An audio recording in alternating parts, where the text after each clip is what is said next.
차용증이나 계약서, 이자 만기 약정이 적힌 문서가 없다 하더라도 당시 정황과 실질을 보여줄 수 있는 자료들을 충분히 제출한다면 내 소중한 돈을 돌려받는데 큰 문제는 없습니다.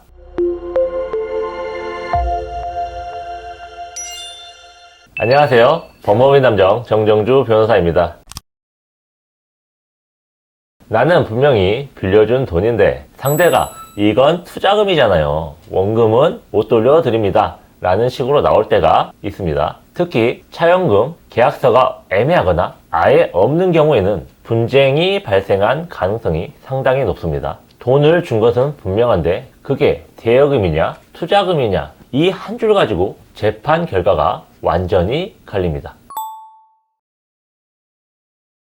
먼저 법리를 정리해 보겠습니다. 우리가 흔히 말하는 빌려준 돈, 법적으로는 대여금인데요. 반대로 사업이 잘 되면 같이 벌자 이 구조는 투자금에 가깝죠. 대여금이라면 원금을 돌려줘야 합니다. 이자, 변제기 같은 조건이 있습니다. 약속한 때에 갚지 않으면 곧바로 청구할 수가 있습니다. 즉 손해가 나든 말든 상관없이 빌린 사람은 돈을 갚아야 합니다. 투자금이라면 원금이 보장되지 않습니다. 사업이 잘 되면 같이 벌고 잘 안 되면 같이 손실을 떠안습니다. 이자 만기보다는 지분 수익 분배 구조가 중심입니다. 공동사업, 공동경영, 지분 인수 이러한 요소들이 같이 따라옵니다. 이러한 분쟁에서 법원은 당사자들 사이에 이 돈을 둘러싼 약정이 실제로 무엇이었는지 그리고 그걸 뒷받침하는 객관적인 증거가 있느냐를 중점적으로 보게 됩니다. 여기서 가장 많이 오해하시는 부분이 차용증이 없으면 입증하는 것이 어려운 것 아니냐라는 것입니다. 사실은 그렇지는 않습니다. 계약서나 차용증은 서로의 입장을 깔끔하게 정리하기 위한 하나의 수단일 뿐입니다. 즉, 문서가 없다고 해서 계약이 존재하지 않는 것은 아닙니다. 실제 재판에서는 문자 메시지나 카카오톡 메시지, 통화 녹음, 원금 및 이자의 지급이 드러나는 계좌 거래 내역 등으로 대여금 관계를 충분히 입증할 수 있습니다. 즉, 돈을 건넬 당시의 대화 내용이나 실제로 일정 기간 이자를 지급한 기록이 있다면 차용증이 없어도 대여 사실을 인정받을 수 있습니다.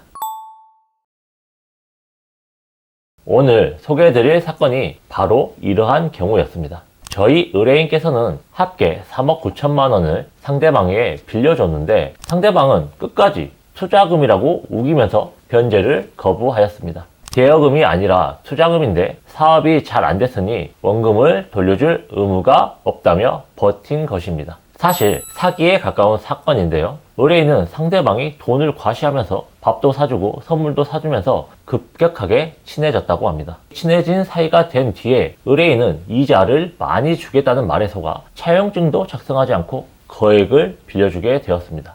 결국 이것이 불행의 시작이 되었던 것이죠. 하지만 이러한 경우라면 주고받은 대화나 거래 내역을 최대한 정리해서 이건 대여금이다 라는 실질을 보여주는 식으로 해결해 나갈 수 있습니다. 그래서 집중적으로 모은 것은 세 가지였습니다. 첫째, 카카오톡 대화입니다. 대화에서 특히 빌린다, 보증한다, 언제까지 어떻게 갚겠다는 표현을 주목했습니다. 이는 상대방이 스스로 빌려 쓰는 돈을 인식하였음을 드러내는 부분입니다. 둘째로 거래 내역과 자금의 흐름입니다. 돈이 들어간 날짜, 지급 금액, 반복적인 지급 형태, 그리고 정기적인 이자 성격의 금액 등이 있었습니다. 이는 일반적인 투자 구조와는 맞지 않는 흐름입니다. 마지막으로 이자율, 변제기 등 약정의 흔적을 찾았습니다. 카톡, 문자, 메모 등에서 확인되는 연 몇 %, 언제까지와 같은 구체적인 약속이 그것이었습니다.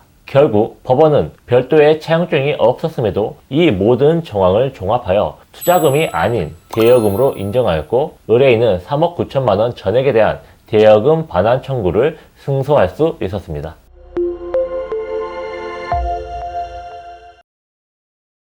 이처럼 차용증이나 계약서, 이자 만기 약정이 적힌 문서가 없다 하더라도 당시 정황과 실질을 보여줄 수 있는 자료들을 충분히 제출한다면 내 소중한 돈을 돌려받는데 큰 문제는 없습니다. 물론 상대방도 가만히 있지는 않을 것입니다. 그건 투자금이었다는 주장을 뒷받침하기 위해 여러 자료와 논리를 들고 나올 것입니다. 그래서 중요한 건 내 사건에서 어떠한 증거가 있는지, 상대방의 주장을 어떻게 꺾을 것인지, 이 두 가지를 중심적으로 전략을 세우는 것입니다. 차용증이 없다고 쉽게 포기하지 마시고 실제를 바탕으로 논리적으로 주장을 펼쳐 내 대여금을 돌려받으시기 바랍니다. 올바르고 치밀하게 법무법인 함정 정정주 변호사였습니다.